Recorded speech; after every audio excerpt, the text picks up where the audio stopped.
Assalamualaikum warahmatullahi wabarakatuh. Perkenalkan, saya Andrianto Satrotomo dan ini Saya Muhammad Arif Karami akan mempresentasikan bahan dan komponen listrik tentang bab yaitu berikut ini.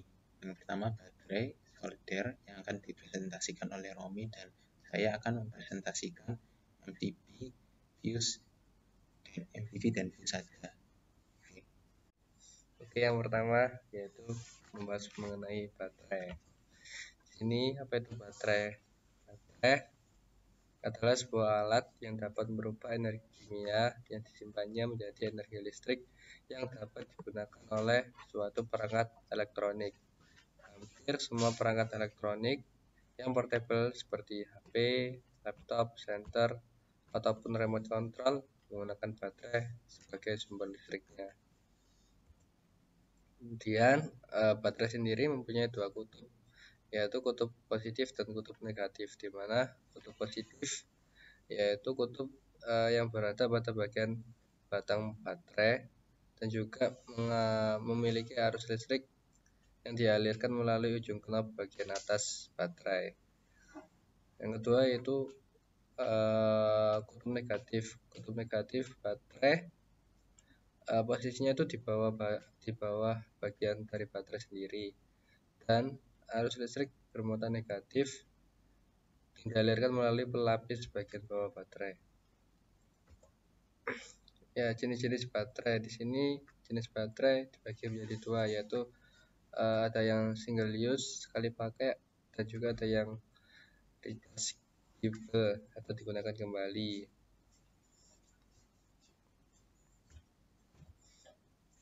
Ya, yang pertama itu ada baterai single use atau baterai yang sekali pakai. Baterai ini merupakan baterai yang sering ditemui dan juga memiliki harga terjangkau, memiliki tegangan 1,5 volt dan memiliki ukuran bervariasi antara lain AAA, AA, B, dan B. Ini merupakan contoh dari baterai single use, yaitu baterai zinc karbon. Baterai zinc karbon juga disebut dengan baterai EV tadi, yang sering kita jumpai di toko-toko ataupun supermarket. Baterai jenis ini terdiri dari bahan zinc yang berfungsi sebagai terminal negatif dan juga sebagai pembungkus baterainya. Sedangkan terminal positifnya adalah terbuat dari karbon yang berbentuk batang. Baterai jenis zinc karbon merupakan jenis baterai yang relatif murah dibandingkan dengan jenis lainnya. Kemudian ada baterai alkalin atau alkali ya. Baterai ini memiliki daya tahan yang lebih lama dengan harga yang lebih mahal dibanding dengan baterai zinc karbon. Elektrolit yang digunakannya adalah potasium hidroksida yang merupakan zat alkali atau alkalin, sehingga namanya juga disebut dengan baterai alkalin. Saat ini banyak baterai yang menggunakan alkalin sebagai elektrolit, tapi mereka menggunakan bahan aktif lainnya sebagai elektrodanya. Kemudian ada juga baterai lithium. Baterai lithium ini menawarkan kinerja yang lebih baik dibandingkan dengan jenis-jenis baterai sebelumnya. Baterai lithium dapat disimpan lebih dari 10 tahun dan dapat bekerja pada suhu yang sangat rendah. Karena keunggulannya tersebut, baterai jenis lithium ini sering digunakan untuk aplikasi memori backup pada mikrokomputer maupun jam tangan. Baterai lithium biasanya dibuat seperti bentuk uang logam atau disebut juga dengan baterai koin. Ada juga yang memanggilnya button cell atau baterai kancing. Kemudian ada juga baterai silver oxide. Baterai silver oxide merupakan jenis baterai yang tergolong mahal dalam harganya. Hal ini dikarenakan tingginya harga perak silver. Baterai silver oxide dapat dibuat untuk menghasilkan energi yang tinggi, tapi dengan bentuk yang relatif kecil dan ringan. baterai jenis silver oxide ini sering dibuat dalam bentuk baterai koin atau baterai kancing. Baterai jenis silver oxide ini sering digunakan pada jam tangan, kalkulator maupun aplikasi militer. Kemudian yang kedua ada baterai rechargeable. Baterai ini memiliki ciri-ciri, yaitu 1. Tipe baterai yang dapat diisi ulang. 2. Reaksi kimia pada baterai sekunder ini dapat berbalik. Yang ketiga, elektron akan mengalir dari positif ke negatif. Dan yang terakhir, elektron akan mengalir dari negatif ke positif. Ini merupakan contoh-contoh dari baterai rechargeable. Yang pertama, baterai NiCd atau nikel cadmium. Baterai NiCd merupakan jenis baterai sekunder atau baterai isi ulang yang menggunakan nikel oksid, hidroksid, dan metalik kadmium sebagai bahan elektrolitnya. Baterai ini memiliki kemampuan beroperasi dalam jangkauan suhu yang luas dan siklus daya yang tahan lama. Di satu sisi, baterai NiCd ini akan melakukan discharge sendiri sekitar 30% per bulan saat tidak digunakan. Baterai ini juga mengandung 15% toksik atau racun, yaitu bahan karsinogenik kadmium yang dapat membahayakan kesehatan manusia dan lingkungan hidup. Yang kedua ada baterai NiMH. Baterai ini mempunyai kapasitas 30% lebih tinggi dibandingkan dengan baterai NiCd serta tidak memiliki zat berbahaya kadmium yang dapat merusak lingkungan dan kesehatan pada manusia. Baterai ini dapat diisi ulang hingga ratusan kali sehingga dapat menghemat biaya dalam pembelian baterai. Baterai ini memiliki self-discharge sekitar 40% setiap bulan jika tidak digunakan. Saat ini, baterai NiMH banyak digunakan dalam kamera dan radio komunikasi. Yang ketiga ada baterai Li-ion atau lithium ion. Baterai ini merupakan jenis baterai yang paling banyak digunakan pada peralatan elektronik portable seperti digital kamera, handphone, video kamera, ataupun laptop. Baterai ini memiliki daya tahan siklus yang tinggi dan juga lebih ringan sekitar 30%, serta menyediakan kapasitas yang lebih tinggi sekitar 30% dibandingkan dengan baterai NiMH. Rasio self-discharge adalah sekitar 20% per bulan. Baterai ini lebih ramah lingkungan karena tidak mengandung zat berbahaya kadmium. Ya, ini adalah cara kerja baterai. Yang pertama, baterai terhubung rangkaian listrik. Kemudian yang kedua, elektron mengalir ke rangkaian. Ketiga, kembali ke baterai dan mencapai batang karbon. Dan terakhir, elektron digunakan menjalankan reaksi kimia. Kemudian bab kedua mengenai solder. Ya, pengertian sendiri, solder adalah alat yang digunakan dalam menyolder. Alat ini membuat panas untuk melelehkan besi sehingga dapat mengalir ke sambungan antara dua benda kerja. Solder terdiri dari ujung logam yang dipanaskan dan pegangan berinsulasi. Pemanasan dapat dicapai secara elektrik dengan melewatkan arus listrik melalui elemen panas. Solder meleleh pada suhu sekitar 185 derajat Celcius. Setrika solder dirancang untuk mencapai kisaran suhu 200 hingga 480 derajat Celcius. Solder paling sering digunakan untuk pemasangan, perbaikan, dan pekerjaan produksi terbatas dalam perakitan elektronik. Jalur produksi volume tinggi menggunakan metode penyolderan lainnya. Contohnya dapat digunakan untuk menyolder sambungan pada benda lembaran logam. Dan ada juga bagian dari solder. Yang pertama, elemen panas. Elemen panas adalah bagian utama alat solder yang berfungsi sebagai penentu suhu.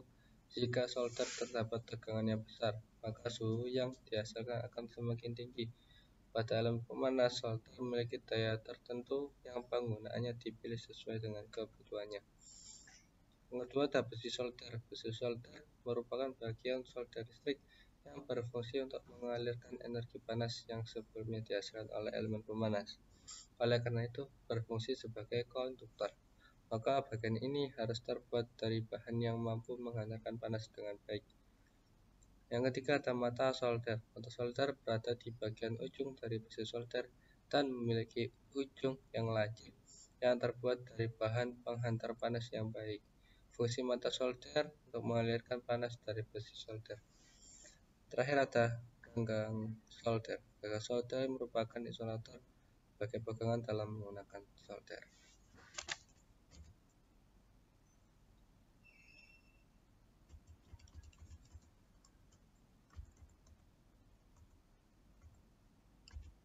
Selanjutnya ada jenis solder.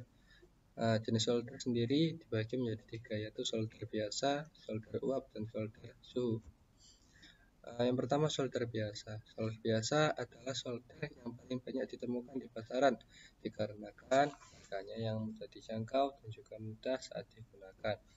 Fungsi solder jenis ini sangat sederhana, yaitu untuk keperluan menyambung komponen yang memiliki ukuran besar atau memasangnya pada pin circuit board, sehingga Anda tidak perlu memiliki keterampilan khusus dalam teknik menyolder menggunakan solder biasa.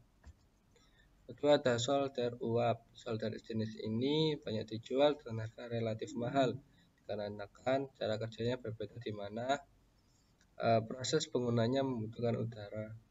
Untuk menggunakan solder uap harus memperhatikan dua pengaturan dalam penggunaan. Pengaturan pertama adalah kekuatan panas yang dihasilkan mata solder. Sementara itu, pengaturan kedua adalah tekanan udara yang nantinya akan dikeluarkan. Dua pengatur ini bekerja dengan linear satu sama lain. Semakin tinggi suhu udara yang akan dihembuskan, maka semakin kuat juga tekanan udara saat dinaikkan. Yang ketiga ada solder dengan pengontrol suhu. Solder dengan pengontrol suhu memiliki ciri-ciri yang unik, yaitu kemampuannya dalam mengontrol suhu yang terpisah dari solder itu. Keunggulan dari solder ini adalah suhunya yang stabil dan konstan meskipun dinyalakan dalam waktu yang cukup lama, sehingga solder tidak mudah rusak dan tegangan yang tidak stabil pada saat pemakaian. Kemudian tidak memiliki pengaruh pada suhu solder tersebut. Solder ini berbeda dengan solder biasa, di mana pada solder biasa, jika menyala dalam waktu yang lama, maka ujung solder akan meleleh. Berikutnya adalah presentasi tentang MCB. Apa itu MCB? MCB atau Miniature Circuit Breaker merupakan salah satu komponen instalasi listrik rumah yang sangat penting, dan fungsinya adalah sebagai proteksi pada instalasi listrik jika terjadi beban berlebih atau konsleting. Komponen ini akan memutus aliran arus listrik secara otomatis ketika beban melebihi kapasitas. Pemutusan merupakan prosedur keselamatan untuk menghindari hal-hal yang tidak diinginkan seperti kebakaran. Sederhananya, cara kerja ini hampir sama dengan fungsi sekring sebagai alat pengaman. Bedanya, sekring akan mengorbankan diri saat terjadi konsleting, sehingga sekring tidak bisa digunakan lagi. Nah, di sisi lain, MCB dapat dengan mudah diaktifkan kembali setelah masalah tersebut diatasi. 3 fungsi MCB pada instalasi listrik yaitu sebagai pemutus arus, menghindari terjadi beban berlebih, pengamanan jika terjadi hubungan arus pendek. Sebagai pemutus arus, fungsi MCB adalah untuk memutus arus listrik. Fungsi ini dapat dilakukan dengan cara manual melalui saklar. Contohnya ketika ingin memperbaiki kabel dan ingin mematikan seluruh jaringan listrik. Tidak hanya pada satu titik saja, Anda dapat mematikan melalui satu saklar saja. Selain secara manual, fungsi ini juga sebenarnya dapat aktif secara otomatis. Biasanya ketika rumah atau gedung mengalami kelebihan beban. MCB ini akan memutus arus secara otomatis agar tidak terjadi hal-hal yang berbahaya, menghindari terjadinya beban berlebih. Overload merupakan suatu kondisi di mana penggunaan tenaga listrik melebihi daya yang tersedia. MCB dapat memutus arus listrik ketika terjadi kelebihan beban. Pada MCB terdapat komponen bimetal. Tugasnya untuk mendeteksi terjadi beban berlebih. Saat penggunaan daya listrik sudah berlebih, komponen akan memanas karena dialiri aliran listrik. Nah, saat panas itu, bimetal akan melengkung dan memutus arus listrik secara otomatis. Yang ketiga yaitu pengamanan jika terjadi arus pendek atau konsleting. Konsleting adalah penyebab paling umum dari terjadinya kebakaran. Untuk mencegah hal tersebut diperlukan prosedur keselamatan, yaitu penggunaan alat MCB. Untuk fungsi yang satu ini, komponen magnetik berupa solenoid dalam MCB akan melakukannya.